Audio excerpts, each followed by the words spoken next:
욥기 4장 주석. 엘리바스의 위로가 참된 위로가 되지 못하는 이유는 엘리바스의 첫 번째 연설은 인내하라 결국에는 잘 될 것이다로 요약할 수 있습니다. 엘리바스는 욥이 경건한 삶을 살았으며 욥처럼 경건한 자들은 결코 망하지 않는다고 말합니다. 하지만 아무리 경건한 사람이라도 완전할 수는 없기에 일정 부분 고난을 당하는 것은 당연한 일이라고 말합니다. 엘리바스가 가지고 있는 기본 의도는 나쁘지 않습니다. 그는 욥을 위로하고자 합니다. 하지만 엘리바스는 욥을 전혀 이해하지 못하고 있습니다. 지금 욥의 소망은 다시 사는 것이 아닙니다. 삶이 너무 고통스러워서 차라리 죽는 것이 더 낫다고 생각하고 있습니다. 상대방을 완전히 이해하지 못한 상태에서 섣부르게 위로하는 것은 참된 위로가 될 수 없습니다. 4장 통독. 대만 사람 엘리바스가 대답하여 이르되 누가 내게 말하면 내가 실증을 내겠느냐? 누가 참고 말하지 아니하겠느냐? 보라, 전에 네가 여러 사람을 훈계하였고 손이 늘어진 자를 강하게 하였고 넘어지는 자를 말로 붙들어 주었고 무릎이 약한 자를 강하게 하였거늘 이제 이 일이 내게 이름에 내가 힘들어하고 이 일이 내게 닥침에 내가 놀라는구나. 내 경외함이 내 자랑이 아니냐? 내 소망이 내 온전한 길이 아니냐? 생각하여 보라. 죄 없이 망한 자가 누구인가? 정직한 자의 끊어짐이 어디 있는가?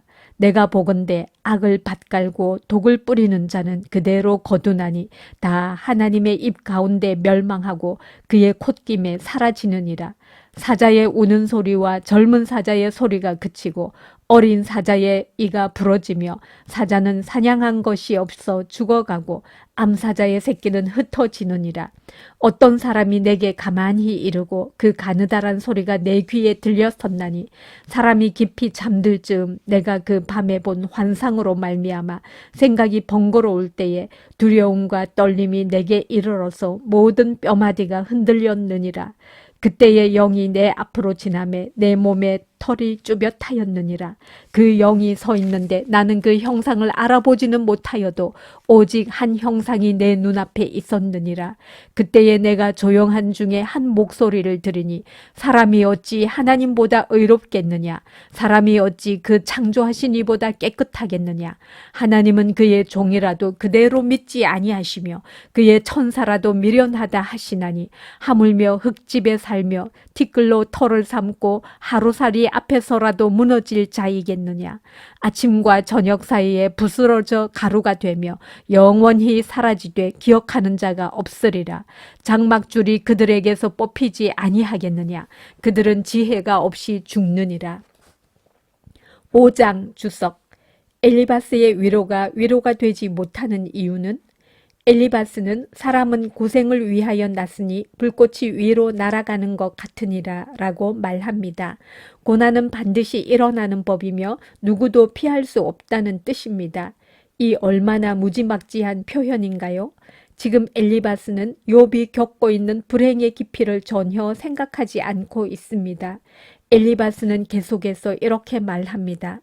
나라면 하나님을 찾겠고 내 일을 하나님께 의탁하리라. 어려울수록 더욱 하나님께 기도하라는 것입니다. 물론 틀린 말은 아닙니다. 하지만 이 말을 듣는 사람이 누구입니까? 당대의 의인 욥입니다. 욥이 그 사실을 모를까요? 이렇게 형식적인 위로는 전혀 위로가 되지 않습니다. 차라리 아무 말 하지 않고 곁에 있어주기만 했더라면 큰 위로가 되었을 것입니다.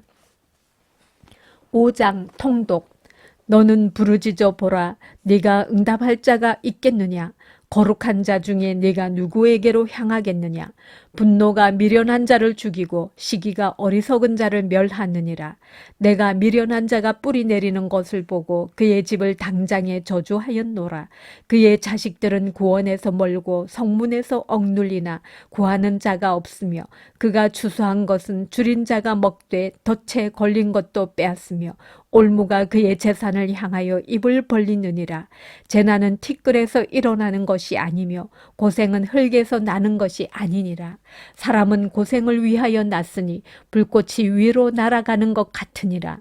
나라면 하나님을 찾겠고 내 일을 하나님께 의탁하리라. 하나님은 헤아릴 수 없이 큰 일을 행하시며 기이한 일을 셀 수 없이 행하시나니 비를 땅에 내리시고 물을 밭에 보내시며 낮은 자를 높이 드시고 애곡하는 자를 일으키사 구원에 이르게 하시느니라.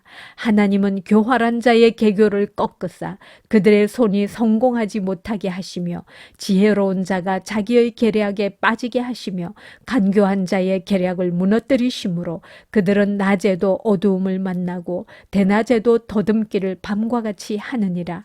하나님은 가난한 자를 강한 자의 칼과 그 입에서 또한 그들의 손에서 구출하려 주시나니 그러므로 가난한 자가 희망이 있고 악행이 스스로 입을 다무느니라. 볼지어다 하나님께 징계받는 자에게는 복이 있나니 그런즉 너는 전능자의 징계를 업신여기지 말지니라. 하나님은 아프게 하시다가 싸매시며 상하게 하시다가 그의 손으로 고치시나니 6가지 환난에서 너를 구원하시며 7가지 환난이라도 그 재앙이 내게 미치지 않게 하시며 기근 때의 죽음에서 전쟁 때의 칼의 위협에서 너를 구원하실 터인즉 내가 혀의 채찍을 피하여 숨을 수가 있고 멸망이 올 때에도 두려워하지 아니할 것이라. 너는 멸망과 기근을 비웃으며 들짐승을 두려워하지 말라. 들에 있는 돌이 너와 언약을 맺겠고 들짐승이 너와 화목하게 살 것이니라. 네가 내 장막에 평안함을 알고 네 우리를 살펴도 잃은 것이 없을 것이며 내 자손이 많아지며 내 후손이 땅의 풀과 같이 될 줄을 내가 알 것이라. 내가 장수하다가 무덤에 이르리니 마치 곡식단을 제때에 들어올림 같으니라. 볼지어다 우리가 연구한 바가 이와 같으니 너는 들어보라. 그러면 네가 알리라. 6장 주석. 욥이 죽기를 바라는 이유는 욥의 2번째 연설이 시작됩니다. 놀랍게도 욥은 엘리바스의 충고에 일절 반응하지 않습니다. 엘리바스의 말에 아무런 교훈도 받지 못했기 때문입니다. 2번째 연설의 핵심은 차라리 죽여주십시오입니다. 욥이 죽기를 바라는 이유는 견디기 힘든 고통이 계속된다면 신성모독의 죄를 지을 수도 있기 때문입니다. 10절의 고백을 통해 알 수 있습니다. 지금 욥이 유일한 기쁨으로 삼는 것은 그칠 줄 모르는 고통 속에서도 하나님의 말씀을 어기지 않은 일입니다. 하지만 언제까지 견딜 수 있을지 욥 자신도 확신할 수 없기에 차라리 죽기를 바랍니다. 우리는 어떠합니까? 우리 역시 하나님의 말씀에 순종하는 것을 기쁨의 이유로 삼고 있습니까? 6장 통독. 욥이 대답하여 이르되 나의 괴로움을 달아보며 나의 파멸을 저울 위에 모두 놓을 수 있다면 바다의 모래보다도 무거울 것이라. 그러므로 나의 말이 경솔하였구나. 전능자의 화살이 내게 박힘에 나의 영이 그 독을 마셨나니 하나님의 두려움이 나를 엄습하여 치는구나. 들나귀가 풀이 있으면 어찌 울겠으며 소가 꼴이 있으면 어찌 울겠느냐. 싱거운 것이 소금 없이 먹히겠느냐. 닭의 알 흰자위가 맛이 있겠느냐. 내 마음이 이런 것을 만지기도 싫어하나니 꺼리는 음식물같이 여김이니라. 나의 간구를 누가 들어줄 것이며 나의 소원을 하나님이 허락하시랴. 이는 곧 나를 멸하시기를 기뻐하사 하나님이 그의 손을 들어 나를 끊어버리실 것이라. 그러할지라도 내가 오히려 위로를 받고 그칠 줄 모르는 고통 가운데서도 기뻐하는 것은 내가 거룩하신 이의 말씀을 거역하지 아니하였음이라. 내가 무슨 기력이 있기에 기다리겠느냐. 내 마지막이 어떠하겠기에 그저 참겠느냐. 나의 기력이 어찌 돌의 기력이겠느냐. 나의 살이 어찌 노쇠겠느냐. 나의 도움이 내 속에 없지 아니하냐. 나의 능력이 내게서 쫓겨나지 아니하였느냐. 낙심한 자가 비록 전능자를 경외하기를 저버릴지라도 그의 친구로부터 동정을 받느니라.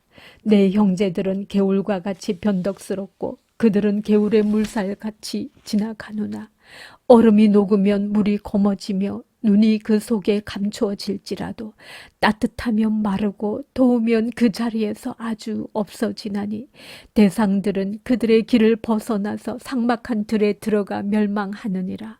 대마의 떼들이 그것을 바라보고 스바의 행인들도 그것을 사모하다가 거기 와서는 바라던 것을 부끄러워하고 낙심하느니라. 이제 너희는 아무것도 아니로구나. 너희가 두려운 일을 본즉 겁내는구나. 내가 언제 너희에게 무엇을 달라고 말했더냐? 나를 위하여 너희 재물을 선물로 달라고 하더냐? 내가 언제 말하기를 원수의 손에서 나를 구원하라 하더냐? 폭군의 손에서 나를 구원하라 하더냐? 내게 가르쳐서 나의 허물된 것을 깨닫게 하라. 내가 잠잠하리라. 옳은 말이 어찌 그리 고통스러운고 너희의 책망은 무엇을 책망함이냐? 너희가 나무의 말을 꾸짖을 생각을 하나 실망한 자의 말은 바람에 날아가느니라. 너희는 고아를 제비 뽑으며 너희 친구를 팔아 넘기는구나. 이제 원하건대 너희는 내게로 얼굴을 돌리라. 내가 너희를 대면하여 결코 거짓말하지 아니하리라. 너희는 돌이켜 행악자가 되지 말라. 아직도 나의 어이가 건재하니 돌아오라. 내 혀에 어찌 불의한 것이 있으랴. 내 미각이 어찌 속임을 분간하지 못하랴. 7장 주석.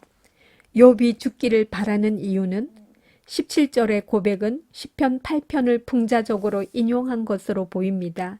시편 기자가 사람이 무엇이기에 라고 노래했던 것은 하나님께서 인간에게 관심을 가져주시는 것을 찬양하기 위함이었습니다. 하지만 지금 욥이 사람이 무엇이기에 라고 말하는 것은 하나님의 관심이 얼마나 고통스러운 일인지를 나타냅니다. 욥은 하나님께서 자신을 지나치게 상세히 관찰하신다고 생각합니다. 그냥 넘어갈 수 있는 작은 죄들까지 모조리 끄집어내셔서 한 번에 심판하신다고 여기는 것입니다. 우리 삶이 평온할 때 하나님의 사랑과 용서를 믿기란 어려운 일이 아닙니다. 하지만 욥처럼 고난당할 때는 쉬운 일이 아닙니다. 그러므로 고난당하는 자들에게 하나님을 말할 때는 매우 신중해야 합니다. 7장. 이 땅에 사는 인생에게 힘든 노동이 있지 아니하겠느냐? 그의 날이 품꾼의 날과 같이 아니하겠느냐? 종은 저녁 그늘을 몹시 바라고 품꾼은 그의 삭을 기다리나니 이와 같이 내가 여러 달째 고통을 받으니 고달픈 밤이 내게 작정되었구나. 내가 누울 때면 말하기를 언제나 일어날까, 언제나 밤이 갈까 하며 새벽까지 이리 뒤척 저리 뒤척하는구나. 내 살에는 구더기와 흙덩이가 의복처럼 입혀졌고 내 피부는 굳어졌다가 터지는구나. 나의 날은 배틀의 북보다 빠르니 희망 없이 보내는구나. 내 생명이 한낮 바람 같음을 생각하옵소서. 나의 눈이 다시는 행복을 보지 못하리이다. 나를 본 자의 눈이 다시는 나를 보지 못할 것이고 주의 눈이 나를 향하실지라도 내가 잊지 아니하리이다.